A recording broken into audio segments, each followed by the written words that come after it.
Voyons maintenant comment écrire et faire exécuter un petit programme Python très simple avec le système d'exploitation Windows. Ce scénario suppose que la version 3 de Python est installée sous Windows 10. Pour plus d'informations au sujet des versions disponibles, consultez le site www.python.org. Pour un autre système d'exploitation ou une autre version de Python, les détails de manipulation peuvent varier. La version 2 de Python est déjà installée par défaut sur plusieurs versions des systèmes d'exploitation Linux et Mac OS entre autres. Il est recommandé d'installer la version 3 pour éviter les problèmes de compatibilité. Les instructions d'installation sont parfois un peu mystérieuses pour un débutant. Si c'est votre cas, il peut être nécessaire de recourir au service d'un informaticien expérimenté ou faire preuve d'un peu de patience. Après avoir installé Python, il est possible de démarrer une interface à l'interprète Python, un shell Python, en passant par la fenêtre de commande Windows. Vous voyez ici un exemple de fenêtre qui est affiché. Il y a différentes manières d'invoquer cette fenêtre de commande, dont le menu des programmes Windows. L'invite de commande Windows est ensuite affichée. Elle est composée du chemin du dossier courant, ici c'est Users Robert, suivi du symbole plus grand que. Ensuite, une interface Python est démarrée en tapant tout simplement Python, suivi d'un fin de ligne. L'interface Python affiche un message décrivant la version employée. Dans notre exemple, c'est la version 3.6.3 personnelle ouverte de Python qui a été installée par le logiciel d'installation Anaconda pour Windows 10. Anaconda est une distribution de logiciels libres et ouverte qui inclut divers outils de développement, en particulier pour les applications d'analyse de données.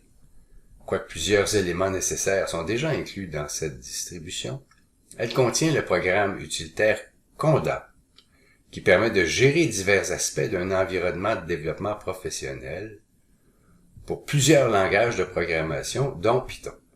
Dans un premier temps, ces détails peuvent être omis pour apprendre les rudiments de la programmation en Python. Pour une utilisation plus professionnelle, ce genre d'outil est indispensable pour gérer l'environnement de développement. Il permet en particulier de travailler avec plusieurs versions différentes de Python et de ses composantes sur la même machine, ce qui devient important en pratique parce que les logiciels évoluent rapidement et peuvent devenir incompatibles d'une version à l'autre. Si un message d'erreur indique que Python n'est pas reconnu, il est possible que ce soit parce que le chemin qui mène au programme python.exe ne soit pas inclus dans la variable d'environnement path de Windows. Dans ce cas, une option consiste à spécifier le chemin complet du programme Python. Une autre option consiste à inclure le chemin dans la variable d'environnement path qui identifie des chemins de dossier que le système d'exploitation Windows parcourt afin de retrouver les programmes à exécuter. Cette option est habituellement disponible dans le programme d'installation de Python. L'invite de commande plus grand indique que le shell Python est en attente d'un énoncé du langage Python.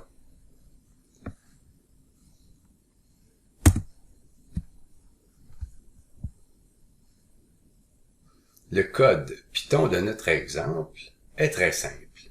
Print Hello World. Ce genre de programme est une tradition typique dans l'apprentissage d'un nouveau langage de programmation. Il ne fait qu'afficher quelque chose de très simple comme Hello World ou Bonjour le monde en français. Le code Python peut être entré directement, suivi de fin de ligne. Ceci conduit à l'exécution du code par l'interprète Python. Le texte Hello World est affiché dans la fenêtre. Et voilà un premier programme Python. L'invite de commande, plus grand, est affiché à nouveau, indiquant que l'interface est en attente d'une nouvelle commande. La commande exit permet d'arrêter l'interface Python et de revenir à l'invite de commande Windows. Il y a d'autres manières d'invoquer l'interprète en fonction de l'installation employée et du système d'exploitation. Des interprètes accessibles par un furteur web sont aussi disponibles. Par exemple, le lien www.python.org/shell invoque une interface à l'interprète Python qui peut être employée pour expérimenter sans devoir l'installer.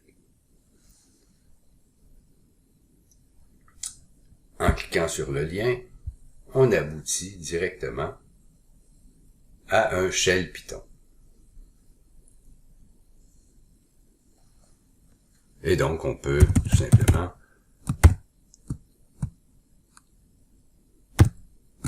taper le programme print hello world,